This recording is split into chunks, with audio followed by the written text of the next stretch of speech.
finishes off in style. A magnificent strike into the crowd. வணக்கம் நண்பர்களே, welcome to channel cocktail furious. So நேத்தே ஒரு மிகப்பெரிய breaking news நம்மளுக்கு வந்துருச்சு. ஜடேஜா ராகுல் out of Vizag test. So இது வந்து இந்தியாவுக்கு வந்து ஒரு மிகப்பெரிய ப்ளோ தான்.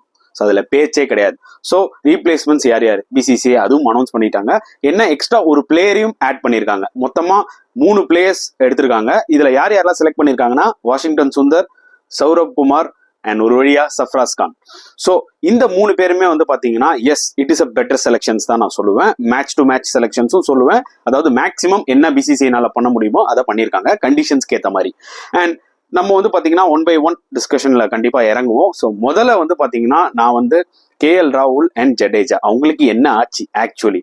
எஸ் ஜடேஜா நம்மளுக்கு ஆல்ரெடி தெரியும், அந்த ஒரு ரன் அவுட் ஆனார் பாத்தீங்களா. ஸோ அப்பவே அவர் ஓடி போயிட்டு அதுக்கப்புறமா காலை பிடிச்சிக்கிட்டாரு, அந்த கிராம்ஸ் மாதிரி ஆயிடுச்சு. அண்ட் ஹாம்ஸ்ட்ரிங் ப்ராப்ளமே வந்துருச்சு.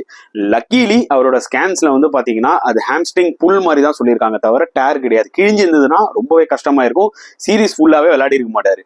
பட் லக்கீலி அது புல்னால மேபி வைசாக் டெஸ்ட் மட்டும் அவங்க ஒரு ரெஸ்ட் கொடுத்துட்டு அதுக்கப்புறம் ஒரு மிகப்பெரிய கேப் வருது, கிட்டத்தட்ட 10 நாள் கேப் வருது தேர்ட் டெஸ்ட்டுக்கு. ஸோ ஒரு பாத்தீங்கன்னா ஒரு தேவையுள்ள ஒரு ரெஸ்ட் இருக்கும்.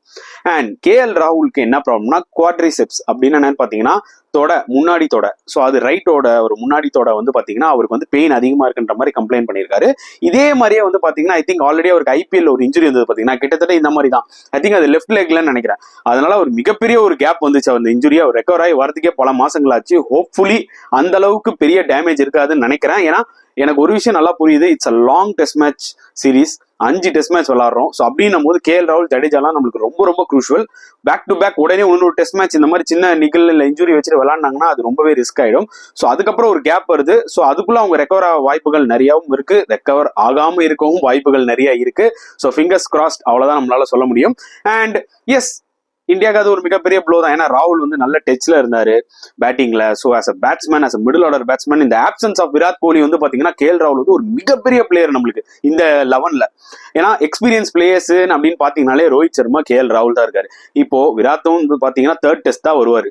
ஸோ இப்போ கேஎல் ராகுலும் இல்ல. ஸோ செகண்ட் டெஸ்ட்ல வந்து ரோஹித் சர்மா மட்டும்தான் ஒரு எக்ஸ்பீரியன்ஸ் பிளேயர் இப்போ டாப் ஆர்டர்ல இருக்காரு, தவிர மற்றது எல்லாமே வந்து பாத்தீங்கன்னா டெஸ்ட் கிரிக்கெட் பொறுத்த வரைக்கும் ரொம்ப ரொம்ப இன்எக்ஸ்பீரியன்ஸ் பிளேயர்ஸ். ஸோ கொஞ்சம் டஃபா தான் இருக்கும், அதுல எந்த பேச்சுமே இல்லை. பட் டெஸ்ட் கிரிக்கெட் இன்னைக்குமே நான் ஏற்கனவே சொல்றதுதான், நீங்க வந்து ஒண்ணு நினைப்பீங்க அதுதான் நடக்கும்னு நினைச்சீங்கன்னா கிடையாது, டோட்டல் ஆப்போசிட்டா நடக்கும். ஸோ அதனால நம்ம வந்து முடிஞ்ச வரைக்கும் பாசிட்டிவா இந்தியா ஒரு கம்பேக் கொடுப்பாங்கன்ற மாதிரி தான் நம்ம இருக்கணும். ஏன்னா அதுதான் test cricket. And at the same time யார் இவங்களுக்குலாம் ரீப்ளேஸ்மெண்ட்ஸ், அது நம்மளுக்கு இம்மிடியட்டா நம்மளுக்கு மண்டையில அடிக்கும். ஏன்னா ஐயோ 2 பேருமே இன்ஜுரியா, அப்ப யாரா உள்ள எடுத்துட்டு வருவாங்க அப்படின்ற ஒரு மாதிரி. ஸோ ஒரு பக்கம் நிறைய பேரு இது நல்ல சான்ஸ், புஜாரா ரஹானேயை உள்ள கொண்டு வரணும் அப்படின்ற மாதிரி ஒரு பக்கம் மக்கள் பயங்கரமா பேசிட்டு இருந்தாங்க. எனக்கும் வந்து பாத்தீங்கன்னா I don't about Rahane, but Pujara நிறைய ரன்ஸ் அடிச்சிருக்காரு இந்த ரஞ்சி டிராஃபில, சூப்பரா விளையாடி இருக்காரு. ஒருவேளை அவருக்கு இன்னும் ஒரு கடைசி வாய்ப்பு ஒண்ணு கொடுப்பாங்களா அப்படின்ற மாதிரி எனக்கு மனசோரமா ஒண்ணு இருந்துச்சு. But BCCI had other thoughts. அவங்க என்ன பண்ணாங்கன்னா ஒரு டிசர்விங்கா ஒரு வழியா சஃப்ராஸ் கான் வந்து பாத்தீங்கன்னா டீம்ல இடம் பிடிச்சிருக்காரு, அவரை செலக்ட் பண்ணிருக்காங்க. ஏன்னா ஆப்வியஸ்லி மக்கள் குரலும் நிறைய இருந்தது. அவரோட பர்ஃபார்மன்ஸ் வந்து பாத்தீங்கன்னா லாஸ்ட் 2 வருஷமா ரஞ்சி டிராஃபில tons and tons of runs அடிச்சிருக்காரு. அவரோட டொமஸ்டிக் கிரிக்கெட் எடுத்துக்கிட்டீங்கன்னா ரெக்கார்டு கிட்டத்தட்ட 3900 ரன்ஸ் அடிச்சிருக்காருங்க 45 மேட்ச்ல. ஆவரேஜ் பாத்தீங்கன்னா 69, கிட்டத்தட்ட 70 வச்சிருக்காரு, 1400 வச்சிருக்காரு. ஸோ ஒரு நல்ல பீக்ல ஒரு பிளேயர் இருக்கும் போது டெஃபினட்டா அவருக்கு ஒரு ஆப்பர்ச்சுனிட்டி கொடுக்கறதுல எந்த தப்புமே கிடையாது. ஒரு வழியா சஃப்ராஸ் கானுக்கு அந்த ஆப்பர்ச்சுனிட்டி கிடைச்சது எனக்கு வந்து சந்தோஷம் தான். ஐ திங்க் நிறைய மக்களுக்கும் வந்து பாத்தீங்கன்னா சந்தோஷம். ஏன்னா ரஞ்சி டிராஃபி பெர்ஃபார்ம் பண்ணதுனால ஒரு பலன் கிடைச்சிருக்குன்னு அப்படின்னு நம்ம நிஜமாவே சந்தோஷப்படலாம். அதே மாதிரி சௌரப் குமார்ன்றவர் பாத்தீங்கன்னா ஒரு லெஃப்ட் ஆர்ம் ஆஃப் ஸ்பின்னர், ஒரு ட்ரெடிஷனல் போலர், நல்ல போலர். அவரோட ரெக்கார்டும் பாத்தீங்கன்னா கிட்டத்தட்ட 290 விக்கெட்ஸ் எடுத்திருக்காரு 65 மேட்ச்ல. அண்ட் 22 தடவை 5 விக்கெட்ஸ் எடுத்திருக்காரு.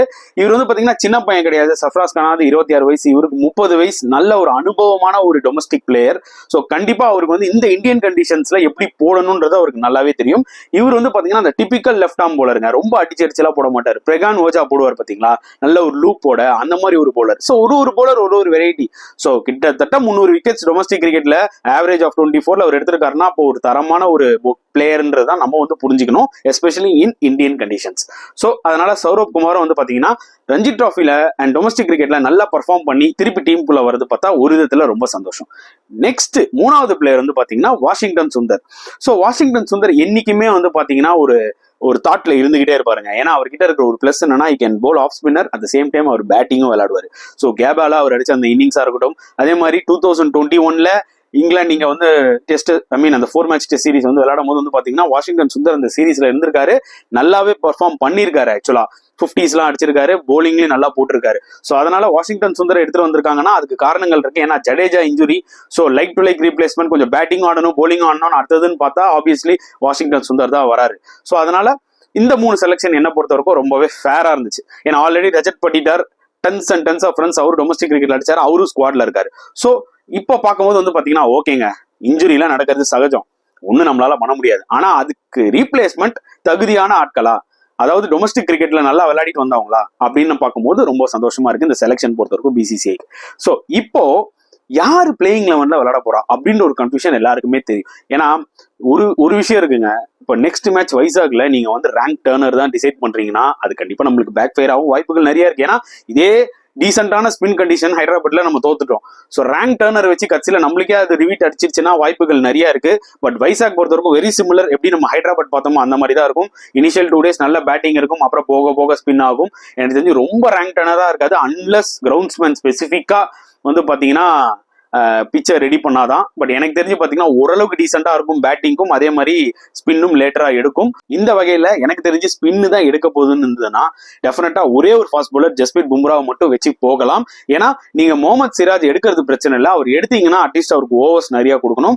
இல்ல கேப்டனுக்கு வந்து முகமது சிராஜ் மேல கான்பிடன்ஸ் இல்ல அப்படின்னு தோணுச்சுன்னா அதுக்கு ஒரே ஒரு ஃபாஸ்ட் பவுலரை வச்சுட்டு டெஃபினட்டா 3 ஸ்பின்னர்ஸோட போலாம். ஸோ அஸ்வின், அக்சர் பட்டேல் டெஃபினட்டா நம்மளுக்கு இருப்பாங்க, அதுல பேச்சே கிடையாது. ஏன்னா ஜடேஜாக்கு வந்து பாத்தீங்கன்னா இல்ல. சோ ஜடேஜாக்கு பதில் ஒரு ரீப்ளேஸ்மெண்ட் ஆல்ரெடி உள்ள நம்மளுக்கு அக்சர் பட்டேல் ஒரு லெஃப்ட் ஆர்ம் பவுலர் இருக்காரு, அண்ட் ரிசர்வ்ஸ்ல சௌரவ் குமார் இருக்காரு. பட் இந்தியா டெஃபினட்டா குல்தீப் யாதவுக்கு ஒரு வாய்ப்பு கொடுப்பாங்க. ஏன்னா குல்தீப் யாதவும் ஒரு மேட்ச் வின்னர் கண்டிப்பா. இப்போ ஜடேஜா இன்ஜூர்டுன்றதுனால அடுத்த ஒரு set of experience player, proven player, spinner யாருன்னு பார்த்தா குல்தீப் யாதவ் தான் இருக்காரு. கண்டிப்பா அவரோட அந்த ரிஸ்ட் ஸ்பின் வந்து பாத்தீங்கன்னா இந்தியாவுக்கு ரொம்ப ரொம்ப உதவும். அண்ட் இங்கிலாந்து எப்படி அவரை கவுண்டர் பண்ணுவாங்கன்றது எனக்கு பார்த்தே ஆகணும். ஏன்னா it's going to be different ball of game. Ashwin, Jadeja, Axar விளாண்டது வேற, குல்தீப் யாதவ் வேற வெரைட்டி. ஸோ எனக்கு தெரிஞ்சு குல்தீப் யாதவ் கண்ணை மூடிட்டு 11 வந்துடணும். இந்த 3 ஸ்பின்னர்ஸ் அஸ்வின், குல்தீப் யாதவ், அக்சர் பட்டேல், ஜஸ்பிரீத் பும்ரா. சோ இப்போ வந்து பாத்தீங்கன்னா கிட்டத்தட்ட நம்மளுக்கு வந்து last 2 batsman Kuldeep and Jasprit Bumrah இருந்துருவாங்க. அதுக்கு மேல ஃபுல்லாவே நம்மளுக்கு வந்து பாத்தீங்கன்னா ஆல்ரவுண்டர்ஸும் இருக்காங்க, பேட்ஸ்மேன்ஸும் இருக்காங்க, அதாவது போலர்ஸ் கேன் பேட், அதுவும் ஒரு விஷயம் இருக்கு. ஸோ இது ரொம்ப ரொம்ப இம்பார்ட்டன்ட். இப்போ நான் வந்து போலர்ஸ் பாயிண்ட் ஆஃப் வியூல நான் சொல்லியிருக்கேன், எனக்கு தெரிஞ்சு 4 போலர் வச்சு போறது ஆல்வேஸ் பெட்டர். 3 ஸ்பின்னர், ஒரு ஃபாஸ்ட் போலர், இன்கேஸ் பிச் நல்ல ஸ்பின் ட்ராக்கா இருந்துச்சுன்னா. அண்ட் பேட்டிங் பொறுத்த வரைக்கும் பாத்தீங்கன்னா வெரி கிளியருங்க. ஸோ இப்போ வந்து பாத்தீங்கன்னா இவரு கிடையாது, KL ராகுல் கிடையாது. ஸோ KL ராகுலுக்கு பதில் ரஜத் பட்டிதார் இருப்பாங்களா இல்ல சர்ஃப்ராஸ் கான் எடுப்பாங்களா, இங்கதான் ஒரு கன்ஃபியூஷன் எல்லாருக்குமே இருக்கும். ஏன்னா முதல்ல ஸ்குவாட்குள்ள வந்தது ரஜத் பட்டிதார், அதுக்கப்புறம் இப்பதான் வந்து சர்ஃப்ராஸ் கானை எடுத்திருக்காங்க. என்ன பொறுத்தவரைக்கும் பர்சனலா கேட்டீங்கன்னா சர்ஃப்ராஸ் கான் ஸ்குவாடுக்குள்ள வந்தது எனக்கு ரொம்ப சந்தோஷம். ஏன்னா அவருக்கு அந்த ஃபீல் இருக்கணும், இவ்வளோ ரன்ஸ் அடிச்சிருக்கோம்டா நம்ம ஒரு இந்தியன் ஸ்குவாட்ல செலக்ட் ஆகி வரலையேன்னு. அவர் தாராளமா ஸ்குவாட் கூட வரலாம், ஓகேங்களா. ஆனா ஆப்பர்ச்சுனிட்டின்னு வந்து நீங்க ஃபேரா கொடுக்கணும்னு நினைச்சா முதல்ல ரஜத் பட்டிதாருக்கு தான் கொடுக்கணும். ஏன்னா நீங்க அவரை தான் முதல்ல ஸ்குவாட்ல எடுத்துட்டு வந்தீங்க. ஸோ சர்ஃப்ராஸ் கான் ஒரு இந்தியன் ஸ்குவாட்குள்ள இருந்து நிறைய விஷயங்கள் கத்துக்கலாம் அந்த பை த டைம் வே. ஏன்னா 5 டெஸ்ட் மேட்ச் யாருக்கு என்ன இன்ஜுரி ஆகும், யாருக்கு என்ன ஆகும்னு நம்ம சொல்ல முடியாது. அவரோட ஆப்பர்ச்சுனிட்டி அவருக்கு டெஃபினட்டா கிடைக்கும். ஒன்ஸ் ஸ்குவாடுக்குள்ள வந்துட்டாலே நீ 11ல இல்லைனா கூட ரிசர்வ்ஸ்ல இருந்தாலும் ஏதாவது ஒரு மேட்ச் டெஃபினட்டா உனக்கு ஆப்பர்ச்சுனிட்டி கிடைக்கும். பட் எனக்கு தெரிஞ்சு ரஜத் பட்டிதாரை முன்னாடியே செலக்ட் பண்ணதுனால definitely he deserves a chance. So அவர் வந்து கண்டிப்பா அந்த ஒரு ஆப்பர்ச்சுனிட்டி அவருக்கு கொடுத்தே ஆகணும். ஏன்னா அதுதான் ஃபேரா இருக்கும். நீ ரஜத் பட்டிதாரை முன்னாடி எடுத்துட்டு வந்துட்டு இப்போ சடனா சர்ஃப்ராஸ் கான் உள்ள எடுத்து வந்து சடனா நீ சர்ஃப்ராஸ் கான் ஆப்பர்ச்சுனிட்டி கொடுத்தீங்கன்னா அது ரஜத் பட்டிதாருக்கு ஃபேராவே இருக்காது, அவருக்கு ஒரு கொஞ்சம் டிமோட்டிவேட் ஆன மாதிரி இருக்கும். என்னடா நம்மளுக்கு அப்புறம் செலக்ட் பண்ண பிளேயரை தூக்கி ஃபர்ஸ்ட் ப்ரிஃபரன்ஸ் கொடுத்துட்டாங்களே. ஸோ ஹோப்ஃபுல்லி ஜஸ்டிஸ் அதுதான். எனக்கு தெரிஞ்சு பாத்தீங்கன்னா இவரை ரீப்ளேஸ் பண்ண போறது, ராகுலை ரீப்ளேஸ் பண்ண போறது பட்டிதாரா தான் இருக்கணும். ஏன்னா அதுதான் வந்து பாத்தீங்கன்னா ஃபேர் சான்ஸா இருக்கும்.